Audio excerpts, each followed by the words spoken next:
Entre le Citroën Karasutra des années 70, qui, comme son nom l'indique, a été imaginé comme un espace de vie itinérant avant même que l'idée de monospace ne prenne forme, le berlingot Bull qui rêvait d'être la réincarnation de la 2 chevaux et le C15 Aventure, notre célèbre utilitaire national métamorphosé en ludospace luxueux, nous plongeons aujourd'hui ensemble dans des archives surprenantes de Citroën en explorant des concepts audacieux, parfois peu connus et surtout un peu déroutants qui ont marqué l'histoire de la marque.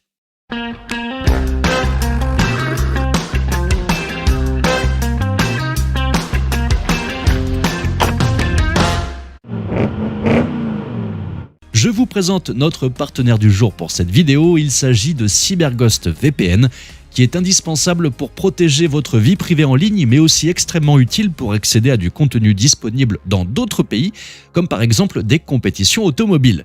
D'autant que CyberGhost est le leader mondial dans le domaine de la confidentialité et de la sécurité en ligne, avec plus de 15 ans d'expertise et plus de 38 millions d'utilisateurs à travers le monde, qui ont d'ailleurs l'air ravis car c'est le VPN le plus recommandé sur Trustpilot. CyberGhost VPN permet d'avoir accès au catalogue complet de plus de 35 plateformes de streaming comme Netflix, Amazon Prime, Disney+, etc. Vous pourrez regarder par exemple tout le catalogue Netflix US avec des films et séries qui ne sont pas encore disponibles en France.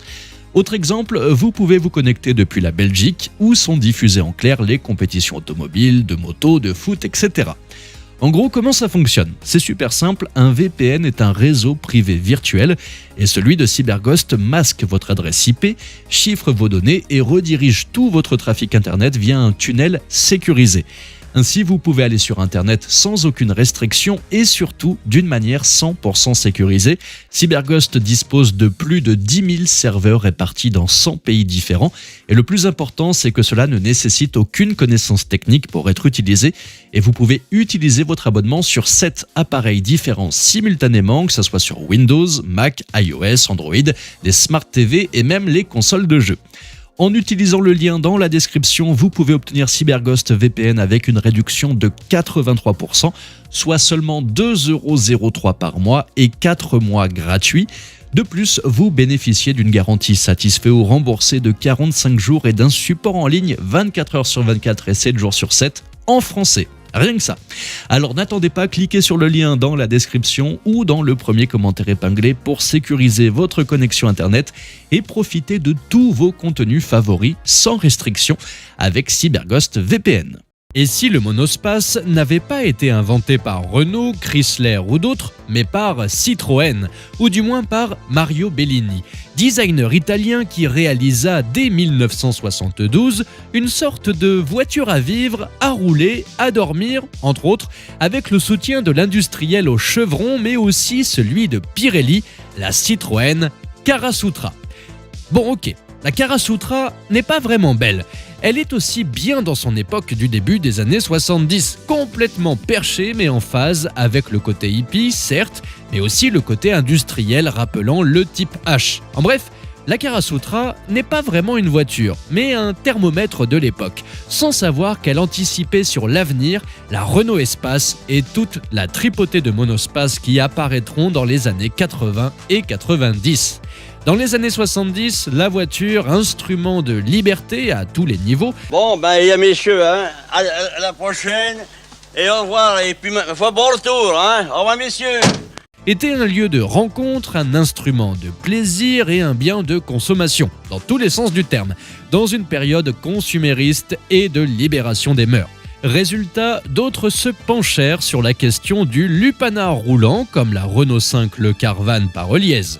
Et pour ce projet Karasutra de 1972, Mario Bellini, designer et architecte, voulait présenter au MoMA de New York pour l'exposition Italy The New Domestic Landscape un projet original d'une voiture bien dans l'air du temps, mais sortant des canons classiques des salons automobiles.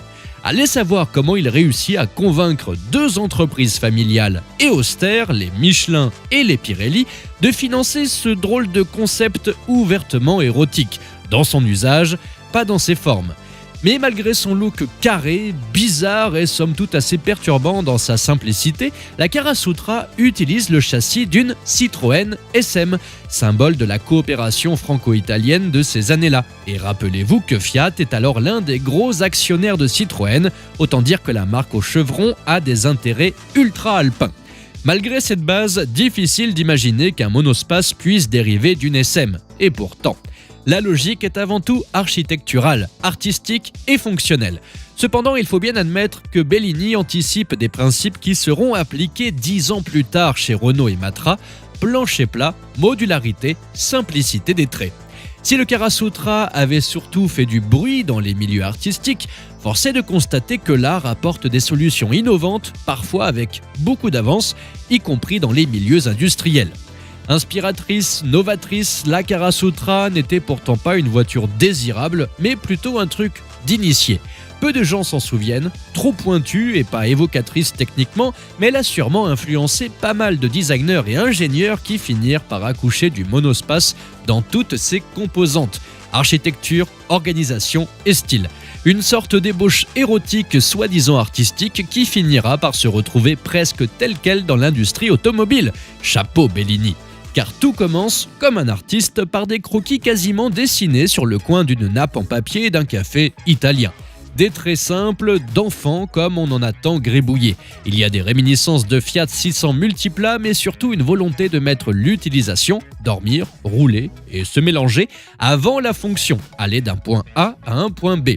Le plaisir n'est plus mis au même niveau, la conduite en tant que telle devient accessoire et c'est pour tout le reste que la Karasoutra est faite. Adieu concours de quéquettes sur la puissance du moteur, voici venu le temps de la voiture lupanard. Au moins cette Karasoutra, n'oubliez pas l'essentiel: l'amour, le partage et le plaisir. Ce que bien des SUV oublient aujourd'hui, reflet de cette époque et de la nôtre. Octobre 1986, le Salon de Paris ouvre ses portes et le public peut découvrir les nouveautés de l'année. Parmi elles, un étrange concept car réalisé par Sbarro à la demande de Citroën, l'étonnant C15 Aventure, et paradoxalement, c'est sur la base du fameux utilitaire lancé 2 ans plus tôt, en 84, que Franco Sbarro va concevoir une sorte de ludospace avant l'heure, luxueux et performant.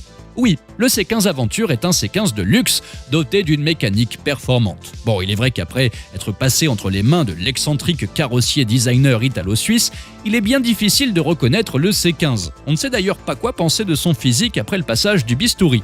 Sa face avant plongeante, ses doubles optiques à moitié cachées derrière une sorte de grille, prolongement de la calandre et une sorte de gros derrière carré jurant un peu avec l'avant dynamique. Certes, c'est plus moderne que le dessin original du C15, mais de là à dire que c'est beau, bon, il y a aussi beaucoup de rancho dans le concept d'ailleurs, dérivé à un baroudeur un peu haut de gamme d'un utilitaire pas franchement sexy. L'extérieur laisse dubitatif, mais l'intérieur convainc beaucoup plus. Traité luxueusement, ce C15 pas banal s'offre du cuir, de la moquette épaisse et des boiseries en veux-tu en voilà, sur le tableau de bord, sur les contreportes et pourquoi pas sur les sièges. Arrimée à la porte arrière, une valise assortie à la sellerie complète la panoplie. L'idée la plus intéressante du C15 Aventure reste son utilisation de l'espace pour proposer 7 places tout en conservant une possibilité de chargement. Pour cela, Sbarro va proposer 2 fauteuils strampantins à la conception originale. Il dispose de 2 positions, soit collés au flanc de la carrosserie, soit dans le sens de la marche grâce à un système de pivot. Replié, il laisse toute la place pour plus de chargement. Sous le capot avant, le fameux 1,6 litre développant 115 chevaux que l'on retrouve aussi dans la 205 GTI, soit tout un symbole. Certes, l'allure générale de l'aventure ne prête pas à la sportivité, mais avouez que 115 chevaux, même dans un C15 alourdi, cela devient intéressant. Luxueux, puissant, baroudeur, malin, l'aventure dispose de tous les codes d'un SUV d'aujourd'hui. De toute façon, Citroën n'avait pas l'intention de le produire. C'était juste une opération promotion pour attirer le chaland sur le stand utilitaire de la marque. Difficile de savoir où est l'objet du délit aujourd'hui. Il n'a pas l'air d'être au conservatoire Citroën. Est-il chez Sbarro ou bien a-t-il été détruit, voire vendu? Les informations sont les bienvenues. Vous pouvez nous laisser vos commentaires si vous en savez plus. Même si l'Argus a classé le Berlingo Bull parmi les pires concept cars de 1990 à nos jours, cette drôle de voiture aurait pu être la 2 chevaux du 21e siècle, mais Citroën a préféré mettre le projet à la poubelle. Et bien entendu, si on est honnête, on ne peut pas dire que la bulle est belle. Pourtant, il y a quasiment 30 ans, en 1996, quand le Berlingot Bull a été présenté, l'heure n'est pas tout à fait aux recréations, mais force est de constater qu'il y a de la 2 chevaux dans cette bulle. Regardez bien cette photo, il s'agit de l'un des premiers prototypes de la 2 chevaux et permettez-moi de vous dire qu'il n'est pas vraiment beau. De même que la 2 chevaux de série détonnait tout de même en 1949 avec les autres populaires de l'époque. Sans penser que la bulle soit aussi révolutionnaire que ne l'était cet ancêtre, elle va chercher l'originalité au même endroit, le design, tout en offrant a priori l'économie suffisante pour la rendre populaire au même sens que la 2 chevaux, une voiture accessible, pas chère, familiale et utilitaire et surtout différente. Que la bulle dérive d'un utilitaire n'est d'ailleurs pas un hasard. À cette époque, le Berlingot et son frère jumeau Peugeot Partner venaient juste d'être lancés sur un châssis retravaillé façon utilitaire de ZX et 306. Une base déjà amortie depuis bien longtemps. C'était cela, l'idée forte du directeur du centre de création Citroën, Arthur Backesley, réduire les coûts grâce à une plateforme et une base mécanique éprouvée, mais aussi grâce à un design facile à emboutir et usiner. Regardez un peu ces lignes. L'avant du Berlingot est peu modifié tout en récupérant une personnalité propre avec un tout petit détail, ces feux avant qui perdent leur glace et gagnent un fond peint couleur carrosserie. Les portes avant comme arrière sont presque plates, les découpes sont rondes et faciles, sans fioriture de galbe, la rondeur vient du profil comme son ancêtre, 2 chevaux. Avec une base utilitaire issue elle-même du segment supérieur, on peut offrir une citadine pas chère tout en offrant 5 vraies places et un coffre à peu près digne de ce nom. Les gros pare-chocs en plastoc ne s'intègrent pas si mal dans l'ensemble, tout en protégeant la carrosserie pour une utilisation en ville.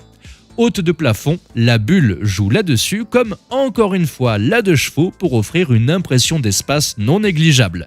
Économie mais efficacité dans le style, économie dans la technique avec sous le capot un 1,1 litre 4 cylindres de 60 chevaux déjà utilisé sur le Berlingot comme une tripotée de modèle PSA, on n'est pas loin de toucher du doigt l'idée de low cost expérimentée quelques années plus tard par Renault avec Dacia. Avouez qu'il y avait quelque chose à proposer, en entrée de gamme, à côté d'une Saxo encore en activité. L'idée de rondeur sera reprise sur la C3 en 2002, mais sans le côté low cost. Au centre de création Citroën, il y avait l'idée de montrer que la base des Berlingot et Partner pouvait être déclinée. En 1996, aux côtés de la bulle, dessinée par Citroën mais réalisée par Reliez à Turin, seront présentés le coupé de plage, dessiné en collaboration avec Berton, et le grand large concept, qui lui sera décliné en série en tant que Ludospace. La bulle restera un concept, mais imaginez ce qui aurait pu se passer si la décision de la produire avait été prise. On aurait pu voir une 2 chevaux des temps modernes sans chercher à la singer. Et avec un toit ouvrant en toile, avouez que ça aurait pu avoir de la gueule, non? Dites-moi ce que vous en pensez dans les commentaires et n'oubliez pas de vous abonner. Et bien sûr, on se donne rendez-vous tout de suite dans la prochaine vidéo.